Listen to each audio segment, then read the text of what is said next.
We went to sabotage a fox hunt. They weren't hunting foxes. I remember the first time I saw something die. A squealing hare, limbs twitching, eyes wide, ripped apart by whippets in the village green of Norfolk.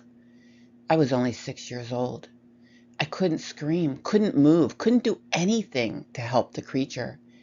Just watched a group of men cheer as fresh blood soaked the hedgerows. That moment rewired something in me. Since then, I've spent my life pushing back against the cruelty of blood sports. Anything from badger baiting, stag coursing, and of course, illegal fox hunting. Now I was behind the wheel of a rusted van, rattling down narrowing country lanes, the kind that twisted like veins through ancient woodland. GPS had given up 10 miles back. The trees grew taller here, ash, yew, and hazel, forming arches overhead that blocked out the late autumn light. A strange quiet settled, the kind you only notice when you've lived too long in cities. In the back were the crew. Sophie, sharp-tongued, fierce-eyed. She'd grown up in inner-city Wolverhampton, got into animal rights after her dog was poisoned by her neighbor, once smashed a grouse-shooting estate's window with a brick wrapped in a wildlife trust leaflet. Nick was quiet, ex-army. His thousand-yard stare never left him. But out here in the green, among the brambles and birdsong, he came closest to looking human again. This work, sabotage, resistance, was his therapy. Tom was youngest, barely 23. He came from a long line of country folk. His grandfather ran fox hunts in Yorkshire. Tom once helped flush out a vixen when he was 16 and had nightmares about it for years. He joined us out of guilt, maybe, or because he believed redemption was real. We rounded the bend and the village emerged. Harlow's Hollow, a pocket of time untouched by modernity. The houses were stone and ivy choked, roofs slanted and sagging with centuries of rain. There was no signal, no street lights, and no traffic. Just a creeping mist and a church bell that rang at the wrong time. A hand-painted wooden sign read, "Welcome to Harlow's Hollow. Tread light, walk right." We slowed as we passed a crumbling war memorial and a small schoolhouse with boarded windows. 2 boys played football barefoot in the mud beside it. They stopped as we passed and stared, silent, unsmiling. "Feels off," Sophie muttered. "It's like stepping into a 17th century painting that doesn't want you in it," said Tom.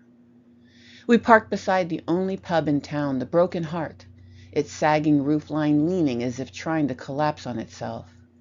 A pub sign swung in the wind, a red stag with its belly slashed open. Inside, the smell of beer vinegar and wet stone hit us first. James was already seated at a far table by the fireless hearth. He looked like the land itself, deeply creased, sun-beaten, carved out of earth and bad luck. He didn't rise when we entered, just raised a hand and gestured us over. "You're the saboteurs?" he asked in a low, gruff tone. "Yeah," I said. "You're James?" He nodded. "They're hunting again in a few days' time, but this time it ain't no fox they're after." We sat, ordered pints. The barmaid said nothing, eyes flicking to our boots, our gear. A man at the bar was carving something into the wood with a penknife. A fox? A man? It was hard to tell. Nobody smiled. Nobody spoke. Above the hearth hung a tattered watercolor painting. At first glance, a standard fox hunt. Riders, dogs, the blur of red coats. But when you looked closer, the figure behind hunted didn't look vulpine, though. More humanoid. Later, when the place emptied, James leaned in. The firelight caught the lines of his face. "They've taken children before," he said. "Always made it look like runaways, accidents. But I know what I saw." Sophie frowned. "Who's they?" "The Darrow family and the Hollow Hunt. Lord Darrow and his inner circle. Been doing it for centuries."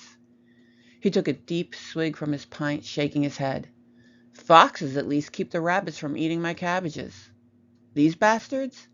They run hounds through my pastures, kill my sheep, piss on my fences like they own everything. Sophie slammed her glass down. Why hasn't the village stopped them? How can you people let these sick fucks get away with this? James' eyes narrowed. Because they're afraid. Because they remember. Then he told us the folk tale, passed down in dark corners and unfinished verses. The weird was once a man or something like it, a keeper of balance between man and beast. When men pushed deeper into the woods, clearing, killing, claiming, the forest struck back. Until the Darrows made a pact, give the weird a child, let him be raised wild, become a part of the woods, and then hunt him. A ritual sacrifice to show the forest man still had dominion. Each successful hunt won them another generation of safety, harvest, and control. He paused. My son, 3 years ago, he was 6. Vanished. They said he wandered off into the woods, but I found his coat, torn, just lying in the middle of the path. James took us to his land, a mile outside the village, past the rusted gate and into a hollow glade. There were signs here, subtle but mistakable. Stones stacked in spirals, bones tied with black twine, effigies nailed to trees, half man, half beast. He's out there still, James said, pointing to the tree line. They call him the Redling now. You can see him at the edge of the woods, just watching. We made camp in his converted tool shed, maps and photos on the walls, printouts and Polaroids pinned with nails, scribbled notations, bloodstains on an old Darrow crest. The air smelled of damp paper and cold steel. That night, by the crackle of a makeshift fire, we shared our stories again, deeper this time.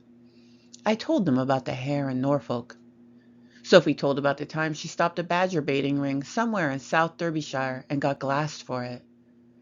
Nick said nothing for a long time, then murmured, Kandahar was easier than this place. Tom stared at the fire. If they raised him wild, what does that mean? Does he still think like a person? James answered, You'll see, if he lets you. And just as we settled into the silence, I saw him. In the dark woods, small, pale, draped in a fox pelt, eyes glowing faint ember. He didn't blink, just watched.